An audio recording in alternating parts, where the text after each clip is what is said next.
Hello everyone, welcome back to my channel. I hope you are doing well. Greetings to you. So today we are going to start with another topic of this chapter, chapter 11, transportation in plants and animals, class 7th NCERT. Okay, तो in previous video हमने क्या discuss किया था? हमने circulatory system के बारे में discuss किया था. क्यों सर्कुलेटरी सिस्टम इंपॉर्टेंट है इन मल्टी सेलुलर ऑर्गेनिजम्स? बिकॉज उनकी बॉडी क्या होती है, बहुत ज़्यादा कॉम्प्लेक्स होती है और उनकी बॉडी में डिफरेंट एरियाज में जो ऑर्गन्स हैं वो लोकेटेड होते हैं. तो सब जगह पे ऑक्सीजन प्रोवाइड कराना, न्यूट्रिएंट्स, मिनरल प्रोवाइड कराना, है ना, और वाटर और फूड, ये सब चीज़ें प्रोवाइड कराना, राइट. तो उसके लिए क्या चाहिए? एक ट्रांसपोर्टेटरी मैकेनिज्म चाहिए, यू कैन से, और सर्कुलेटरी मैकेनिज्म चाहिए, राइट. सो ये हमने देखा था. फिर मैंने आपको बताया था जो हमारा सर्कुलेटरी सिस्टम है वो 3 इंपॉर्टेंट पार्ट से मिलकर बना है. ब्लड हमने ऑलरेडी डिस्कस कर लिया. ब्लड के अंदर क्या क्या है? प्लाज्मा है, that is yellow fluid, and plasma के अंदर क्या है? ब्लड सेल्स हैं. ब्लड सेल्स हमारे 3 टाइप के मैंने आपको बताए थे. रेड ब्लड सेल्स जिनको हम क्या कहते हैं और एराइथ्रोसाइट्स बोलते हैं. वाइट ब्लड सेल्स जिनको हम क्या बोलते हैं? ल्यूकोसाइट्स बोलते हैं. एंड प्लेटलेट्स जिनको हम क्या बोलते हैं? थ्रोम्बोसाइट्स. ओके, तो ये तीनों हमने डिस्कस किए थे. रेड ब्लड सेल्स रेड क्यों होते हैं? हीमोग्लोबिन की वजह से होते हैं. रेड ब्लड सेल्स के अंदर न्यूक्लियस नहीं, एब्सेंट होता है, एंड वो अपने अंदर क्या कैरी करते हैं? ऑक्सीजन कैरी करते हैं. ओके, एंड फिर हमने किसके बारे में डिस्कस किया था? वाइट ब्लड सेल्स के बारे में डिस्कस किया था, जो कलरलेस होते हैं, उनके पास न्यूक्लियस होता है और उनकी शेप इरेगुलर होती है. ओके, क्योंकि इरेगुलर क्यों होती है? क्योंकि वो ताकि जो भी हमारे फॉरेन इन्वेडर है ना हमारी बॉडी में आए, वो अलग अलग साइज के होते हैं, तो वो अकॉर्डिंगली अपनी साइज को ना एडजस्ट करते हैं उसको एनगल्फ करने के लिए. वाइट ब्लड सेल्स एक्चुअली क्या करते हैं? जैसे हमारे बॉडी के अंदर कोई भी वायरस आया, सपोज कोरोना वायरस आया, ओके, मैं आपको एक एग्जाम्पल से ये चीज़ भी समझा देती हूँ, ओके, कि इरेगुलर साइज क्यों है. जैसे हमारी बॉडी के अंदर कोरोना वायरस आया, ठीक है, आप इमेजिन करो कोरोना वायरस की जो शेप है ना वो ऐसे है, यहाँ पे एक ट्रायंगल है. ओके, तो जो हमारे वाइट ब्लड सेल्स हैं वो क्या करेंगे? वो अपनी शेप को ऐसा करके बनाएंगे और इसको अपने अंदर ऐसे फिक्स कर लेंगे, इससे अटैच हो जाएंगे हमारे वाइट ब्लड सेल्स, और अटैच होने के बाद इसको धीरे धीरे क्या करेंगे? इसके चारों तरफ आ जाएंगे और इसको एनगल्फ कर लेंगे, इसको खा लेंगे, इसको डिस्ट्रॉय कर देंगे. सो दैट्स व्हाई उनकी शेप क्या होती है? इरेगुलर होती है. ओके, तो ये आपको समझ आ गया. ओके, एंड ये हमारी इम्यूनिटी के लिए बहुत इंपॉर्टेंट होते हैं. ठीक है, जैसे अभी कोरोना वायरस चल रहा है तो आपकी इम्यूनिटी मतलब किस पे डिपेंड कर रही है? वाइट ब्लड सेल्स पे डिपेंड कर रही है. जितने अच्छे नंबर में आपकी बॉडी के अंदर वाइट ब्लड सेल्स होंगे उतनी ही ज़्यादा आपकी बॉडी प्रोटेक्ट रहेगी फ्रॉम फॉरेन ऑर्गेनिजम्स और फ्रॉम इन्फेक्शंस और डिसीज, राइट. फिर हमने ब्लड प्लेटलेट्स के बारे में डिस्कस किया था. प्लेटलेट्स क्या करती है? क्लॉटिंग में हेल्प करती है. जब भी कट लग जाता है तो उसको रिपेयर कौन करता है? उसको जल्दी से जमाना, वहाँ पे खून को जमाना ताकि हमारा ब्लड बाहर ना बहे, तो उसके लिए कौन हेल्प करता है? ब्लड प्लेटलेट्स हेल्प करते हैं. ओके, आपने देखा होगा डेंगू में हमारी प्लेटलेट्स काउंट बहुत कम हो जाती है. ओके, तो वो अच्छी क्यों नहीं है? क्योंकि जैसे ही बॉडी में अगर थोड़ा सा भी कट लगा तो ब्लड निकलता ही चला जाएगा और पर्सन की अल्टीमेटली क्या हो जाएगी? डेथ हो जाएगी, राइट. तो इसलिए blood platelets play a very important role in our body. Okay, तो ये सब मैंने आपको एक रिकैपिचुलेशन दे दिया. अब हम डिस्कस करते हैं नेक्स्ट इंपॉर्टेंट पार्ट हमारे सर्कुलेटरी सिस्टम का, that is blood vessels. Okay, तो बेयर विद माई साउंड, आज मेरा गला थोड़ा ख़राब है. ओके, सो आज हम देखते हैं ब्लड वेसल्स के बारे में. ब्लड वेसल्स क्या है? मैंने आपको थोड़ा सा इंट्रोडक्शन दिया था. ये फाइन ट्यूब्स हैं. ओके, फाइन ट्यूब्स हैं all over our body that through which the blood flows. Okay, a system of fine tubes through which the blood flows. Okay, so ये डेफिनेशन है हमारी ब्लड वेसल्स की. Blood vessels 3 type की होती हैं हमारी बॉडी के अंदर. First one is arteries, second one is veins, and third one is capillaries. Okay, so अभी हम डिस्कस करते हैं आर्टरीज के बारे में, राइट. आर्टरीज कैसी होती हैं? आर्टरी की जो वॉल होती है वो बहुत ज़्यादा थिक होती है. अब वॉल के बारे में आप कैसे समझ रहे हो? ये देखो, ये आप इमेजिन करो कि ये आर्टरी है, आपको दिख रहा है, ये आर्टरी है, आप इमेजिन करो. ओके, तो ये वाली जो वॉल है, ये जो लाइनिंग है, इसे कहते हैं वॉल. अगर ये बहुत ज़्यादा थिक है तो उसे हम क्या बोलेंगे? आर्टरी बोलेंगे. सपोज ये बहुत ज़्यादा मोटी है तो ये क्या होगी? आर्टरी है. तो ये आपको वॉल समझ आ गया कैसे बात कर रही हूँ मैं वॉल की? This is the wall. Okay, ये जो वॉल है, ओके, ये थिक होगी मतलब वो क्या है? आर्टरी है. और आर्टरीज बहुत ज़्यादा इलास्टिक होती हैं. ओके, वो बहुत ज़्यादा फ्लेक्सिबल होती हैं, वो अपनी शेप को ईजिली चेंज कर पाती हैं. ओके, और ये थिक क्यों होती हैं? इसका नेक्स्ट पॉइंट में रीज़न है, क्योंकि इनके अंदर जो ब्लड है वो बहुत हाई प्रेशर से फ्लो होता है. Okay, blood flow with high pressure, okay, आप हाई भी लिख सकते हो यहाँ पे, हाई प्रेशर। ब्लड जो है इनके अंदर से बहुत हाई प्रेशर से जाता है, फ्लो करता है, दैट्स वाई इनकी वॉल कैसी होती है, थिक होती है, ताकि वो बर्स्ट ना हो जाए, फट ना जाए, okay. Next point, arteries carry blood away from the heart to the body organs. Artery हमेशा क्या कैरी करती हैं, हार्ट से ब्लड को लेके जाती हैं, वो कहाँ पर, बॉडी ऑर्गन्स के पास। मतलब ये कौन सा ब्लड कैरी करती हैं, ऑक्सीजन रिच ब्लड, क्योंकि हमारे ऑर्गन्स को कैसा ब्लड चाहिए, जिसमें ऑक्सीजन अबंडेंस अमाउंट में हो, ओके। तो ये कौन सा ब्लड कैरी कर रही है, आपको इससे आइडिया हो गया, oxygen rich blood, okay. Next point देखो, carry oxygen rich blood from heart to all parts of the body, okay. तो ये ऑक्सीजन रिच ब्लड को कैरी करती हैं from heart to all parts of the body, okay. इसमें एक exception है जिसको हम कहते हैं पल्मोनरी आर्टरी, ओके। अभी मैंने यहाँ पे सिर्फ नाम इंट्रोड्यूस किया है, ये एक्सेप्शन बिहेव करती है, मतलब ये ऑक्सीजन रिच ब्लड को कैरी नहीं करती। तो अभी आप इस वर्ड को सिर्फ याद रखो, इस वर्ड को मैं लेटर ऑन आराम से एक्सप्लेन करूंगी, ओके। तो पल्मोनरी आर्टरी, यहाँ पर क्या है, आर्टरीज में एक एक्सेप्शन है, ये ऑक्सीजन रिच ब्लड कैरी नहीं करती, ओके। अदरवाइज सारी आर्टरीज क्या कैरी करती हैं, ऑक्सीजन रिच ब्लड कैरी करती हैं, ओके। नेक्स्ट लास्ट पॉइंट है हमारे पास, do not have any valves. Valves मतलब ओपनिंग, मतलब gateway, door, okay, valve, okay. तो इनके पास कोई भी वाल्व नहीं होती, इनकी ट्यूब्स जो होती है वो टोटली ओपन होती है, उसमें कोई भी एंडिंग में वाल्व नहीं होती, कोई बंद नहीं होती, कोई क्लोजिंग या ओपनिंग डोर नहीं होता, ओके। तो ये आपको याद रखना है। इसमें ब्लड बहुत हाई प्रेशर से फ्लो होता है, इनकी वॉल्स थिक होती हैं, इलास्टिक होती हैं, फ्लेक्सिबल होती हैं। आर्टरीज हमेशा ऑक्सीजन रिच ब्लड को कैरी करती हैं from heart to all parts of the body. Exception कौन है, पल्मोनरी आर्टरी, इनके पास वैल्व्स नहीं होती। वैल्व्स मीन्स डोरवे, आप लिख लो वैल्व्स के आगे अपनी बुक में भी, it's a doorway, okay. It open with blood and when blood came inside it closes, okay. So this is how valve works, okay. So ये हमने आर्टरी डिस्कस कर लिया। अब मैं आपको आगे बताती हूँ वेन्स के बारे में। अब हम डिस्कस करते हैं वेन्स के बारे में, ओके। वेन्स के बारे में हम देखते हैं, first point, have thinner and less elastic wall. जैसे मैंने आपको भी एग्जांपल दिया था, ठीक है, एक टेप के थ्रू, कि ये जो वॉल है इसकी, अगर इसकी वॉल क्या है, ये पतली होगी तो उसको हम क्या बोलेंगे, वेन्स बोलेंगे, ओके। जैसे ये ऊपर की टेप अगर मैं इसको रिमूव कर दूं, पतली, बीच में ये पतला सा रह जाएगा, तो ये इसकी वॉल क्या हो जाएगी, पतली हो जाएगी, तो मतलब ये क्या बन जाएगी, फिर वेन्स बन जाएगी, ओके। तो वेन्स की वॉल जो होती हैं वो पतली होती हैं, थिनर होती हैं, एंड इनके अंदर इलास्टिसिटी बहुत कम होती है, ओके। सेकेंड पॉइंट क्या है, जब इनके अंदर ये थिनर होती है तो मतलब क्या है, इनकी बॉडी के इनके अंदर जो ब्लड का फ्लो है वो क्या है, बहुत लो प्रेशर में फ्लो करता है, ओके। बहुत ज़्यादा हाई प्रेशर में फ्लो नहीं करता, okay.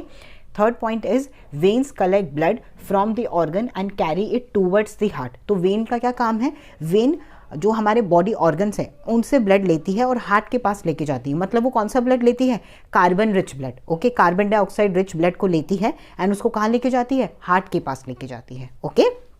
Next thing, carry carbon dioxide rich blood from body parts to heart, okay. इसमें भी एक एक्सेप्शन बिहेवियर है, that is pulmonary vein, okay. उसके बारे में मैं आपको भी आगे बताऊंगी कि why these two pulmonary artery and pulmonary veins behave differently, okay. Means pulmonary veins do not carry carbon dioxide rich blood from body part to heart, okay. So it perform different functions, okay.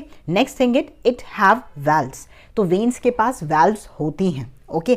valve का काम क्या है, अब आप सोचोगे valve की जरूरत ही क्यों है, ओके ताकि जो ब्लड है ना वो एक ही डायरेक्शन में फ्लो करे। मतलब जिस डायरेक्शन में बॉडी चाहती है, हमारा हार्ट चाहता है, वो वहीं पे फ्लो करे, वो बैक फ्लो ना कर जाए, ओके इधर उधर ना घुस जाए। तो उस चीज़ को रोकने के लिए, उस चीज़ को अवॉइड करने के लिए वाल्व की ज़रूरत होती है। जैसे हमारे रूम में, जैसे सपोज मैं अभी अपने रूम में हूँ, मैंने अपने रूम का डोर बंद कर रखा है, तो बाहर मेरे घर में किसी को नहीं पता कि मैं अंदर क्या कर रही हूँ, राइट। एंड जैसी मम्मा को अगर अंदर आना है मेरी, तो वो गेट ओपन करेंगी, ओके एंड फिर वो एक ही डायरेक्शन में आएंगी, मतलब रूम के अंदर आएंगी। तो डोर क्या करता है, डोर हेल्प करता है from one room to another room move करने के लिए, ओके एक स्पेसिफिक डायरेक्शन प्रोवाइड करता है। जैसे हमारे गली के बाहर रोड होती है, ऐसे तो नहीं ना रोड किसी भी घर से निकल रही है, रोड की एक स्पेसिफिक डायरेक्शन है। अगर हम रोड पे चलेंगे सीधा सीधा तो हम एक स्पेसिफिक एरिया में पहुंचेंगे, ऐसा तो नहीं हम किसी के घर में पहुंच जाएंगे, राइट नहीं पहुंचेंगे ना। तो इसीलिए हमारी बॉडी के अंदर वाल्व क्या काम कर रही हैं, वाल्व ब्लड का जो डायरेक्शन है वो डिसाइड कर रही हैं, उसका फ्लो डिसाइड कर रही हैं, ताकि वो बैक फ्लो ना करे, ओके एंड किसी रॉन्ग जगह पे ना एंटर कर जाए, जहाँ पे उसको जाना है वो एग्जैक्टली वहीं पर जाए, ओके और वैल्व कहाँ होती हैं? सिर्फ वेन्स में होती हैं, ना तो आर्टरी में होती हैं ना ही कैपिलरी में होती हैं। तो वेन्स में जो ब्लड होता है वो स्लो प्रेशर में मूव कर रहा है, तो उसको हमें डायरेक्शन प्रोवाइड करानी पड़ेगी। क्योंकि आर्टरी में वैल्व क्यों नहीं है, अब आप सोचोगे, क्योंकि आर्टरी में ऑलरेडी ब्लड का प्रेशर इतना हाई है ना कि उसको डायरेक्शन देने की जरूरत ही नहीं है। जैसे जैसे जहाँ जहाँ पे आर्टरी ओपन होगी वो वहीं पे ऑटोमेटिकली फ्लो करेगा, क्योंकि वो बहुत हाई प्रेशर से फ्लो कर रहा है। ओके कैपिलरी में प्रेशर इतना ज़्यादा कम है, इतना ज़्यादा कम है कि उसको भी फ्लो की ज़रूरत नहीं है। ओके उसके बिल्कुल अटैच ही क्या होती हैं, वेन्स अटैच होती है, वो मैं आपको आगे बताऊंगी। ओके तो जो वेन्स हैं, वेन के अंदर ब्लड का ऐसा प्रेशर है जिसको हमें डायरेक्शन देनी पड़ेगी। ओके वो बैक फ्लो कर सकता है, उसके बैक फ्लो करने के चांसेस हैं, इसलिए हमारी वेन्स में क्या होते हैं, वैल्व्स होती हैं। ओके सो ये आपको क्लियर हो गया वेन्स। अब हम आगे डिस्कस करते हैं कैपिलरीज के बारे में।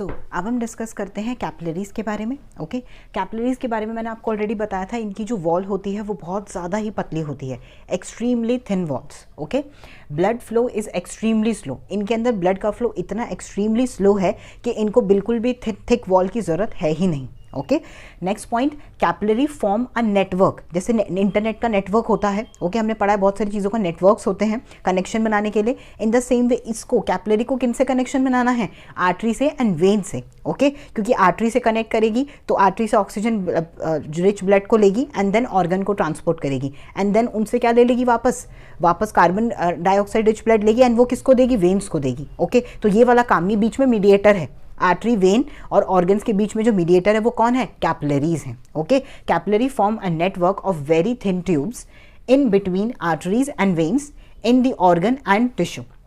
ओके तो ये आपको समझ आ गया, तो ये हमेशा आर्टरी और वेन के बीच में मिलेंगे आपको। Clear everyone.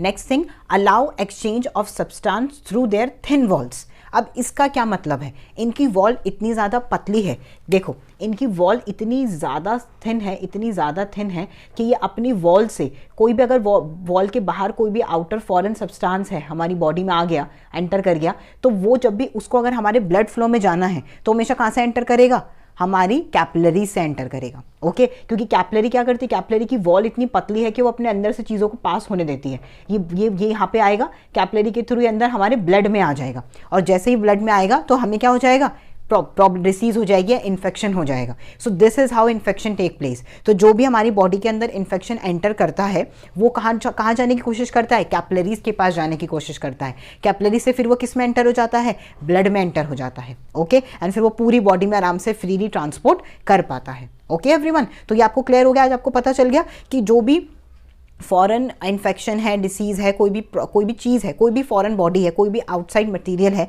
जिसको भी हमारी बॉडी के अंदर एंटर करना है, स्पेशली ब्लड में एंटर करना है, तो वो कहाँ से एंटर करेगा, कैपिलरी से एंटर करेगा। क्यों, इनकी वॉल बहुत ज़्यादा थिन है तो ये अपने अंदर से सब्सटेंस को पास होने देती हैं। Okay allow exchange of substance through their thin walls. Okay they do not have any valves, इनके अंदर कोई भी वैल्व नहीं होती है। ओके तो ये आपको क्लियर हो गया, ये हमने कैपिलरीज के बारे में भी डिस्कस कर लिया। अब हम आगे एक बार डिस्कस कर लेते हैं कि pulmonary artery and pulmonary vein क्या है, जो मैंने आपको बताया ना, अब वो एक बार देख लेते हैं। अब हम डिस्कस करते हैं एक बार what is the difference between pulmonary vein and pulmonary artery. Okay, first of all let me tell you what is pulmonary. Whenever any muscle, okay, any vessel, blood vessel connect with lungs, then we'll call it pulmonary. Okay, so ये आपको याद रखना है, जब भी कोई vessel, blood vessel lung से connected है, या तो वो लंग से ऑक्सीजन रिच ब्लड को लेके आ रही है या फिर लंग्स में क्या लेके जा रही है, कार्बन रिच ब्लड को लेके जा रही है, तब हम उसके लिए क्या वर्ड यूज करेंगे आगे, pulmonary. Okay for differentiation. Okay तो पल्मोनरी वर्ड का मीनिंग आपको क्लियर हो गया। So pulmonary vein and pulmonary artery क्यों एक्सेप्शन बिहेव करती हैं, बिकॉज पल्मोनरी वेन जो है वो एक्ट करती है like a artery. It means it carry oxygen rich blood from lungs to heart. Okay तो ये lungs से हार्ट में लेके आती है oxygen rich blood. Okay pulmonary vein, that's why it behave exception, क्योंकि बाकी वेन्स क्या करती हैं, बाकी वेन्स हार्ट में लेके आती हैं कार्बन रिच ब्लड को from body parts, but it behave differently, it carry oxygen rich blood from lungs to heart. Okay this is all about pulmonary vein. Now we're going to discuss about pulmonary artery. Pulmonary artery behave oppositely of pulmonary vein. It carry carbon dioxide rich blood from heart to lungs. Heart में जो भी carbon dioxide rich blood आया from body, it will carry pulmonary artery, it will take it to lungs for again oxygenation, for again oxygen rich blood बनाने के लिए। Okay, so ये दोनों क्या है, एक्सेप्शन बिहेवियर है। और पल्मिनरी वर्ड का मीनिंग आपको क्लियर हो गया, जो भी ब्लड वेसल लंग से कनेक्टेड है उसके लिए हम क्या यूज करेंगे आगे word, pulmonary. Okay, now there is a continuous path of blood. Okay, ये कंटिन्यूअस पाथ है। ओके, ब्लड कभी भी फ्लो होना रुकता नहीं है हमारी बॉडी में, क्योंकि हमारा जो हार्ट है वो कभी भी पंप होना स्टॉप नहीं होता। Okay, it is not in our hand, it is actually involuntary in nature. We can't control our heart beat. Okay, we can't stop our heart. Okay, it will work when throughout our life, whenever a baby formed inside the mother womb, first organ that is formed, that is heart actually. Okay, तो हमारी body का सबसे पुराना organ कौन सा है, heart है। Okay, and it won't stop until we die. Okay, जब तक मैं नहीं मरूंगी तब तक मेरा हार्ट नहीं रुकेगा, and it is same for all living organisms. Okay, so how this continuous blood flow happen. Okay, from heart blood कहाँ आया, आर्टरीज में आया। ओके, आर्टरीज से फिर कहाँ गया, कैपिलरीज में गया। कैपिलरीज ने कहाँ दिया उसको, ऑर्गन्स को दे दिया, एंड देन उनसे लेके ब्लड को, जो कार्बन डाइऑक्साइड रिच ब्लड था उनको कहाँ दे दिया, वेन्स को दे दिया, एंड देन वेन्स वापस उसने कहाँ ले आया, हार्ट में ले आया। तो देखा आपने, कंटिन्यूअस कनेक्शन है। ओके, तो हमारे हार्ट में 2 बार ब्लड आ रहा है। ओके, ये हम आगे डिस्कस करेंगे, जब हम हार्ट को डिस्कस करेंगे। हमारा heart continuously oxygen rich blood को भी कैरी करता है एंड कार्बन रिच ब्लड को भी ट्रांसपोर्ट करता है। तो हमारा हार्ट एक्चुअली में बहुत ज़्यादा डबल फंक्शनिंग करता है। Okay, it is actually a very hard working organ, क्योंकि हमारे पूरी बॉडी के सर्कुलेटरी सिस्टम को मेंटेन करने में सबसे इंपॉर्टेंट जो रोल प्ले कर रहा है वो कौन है, हार्ट है। ओके, सो हार्ट की केयर करना बहुत ज़्यादा इंपॉर्टेंट है, वो हम आगे देखेंगे नेक्स्ट वीडियो में। जब मैं आपको हार्ट के बारे में प्रॉपरली बताऊंगी तब हम इसको डिस्कस करेंगे कि हार्ट की केयर कैसे करते हैं, हार्ट का स्ट्रक्चर क्या है, हार्ट का फंक्शन क्या है। ओके, हार्ट एक्चुअली में क्या है, हार्ट के बारे में मैं आपको बहुत सारी चीज़ें बताऊंगी। ओके, तो ये हमारा आज पूरा कंप्लीट हो गया ब्लड वेसल्स के बारे में। Okay, pulmonary when, pulmonary artery के बारे में हमने सब कुछ डिस्कस किया। आई होप आपको ये वीडियो अच्छा लगा होगा। Subscribe to science tuber if you lust for knowledge and crave for science, and also you can follow me on Instagram. Thank you so much for watching.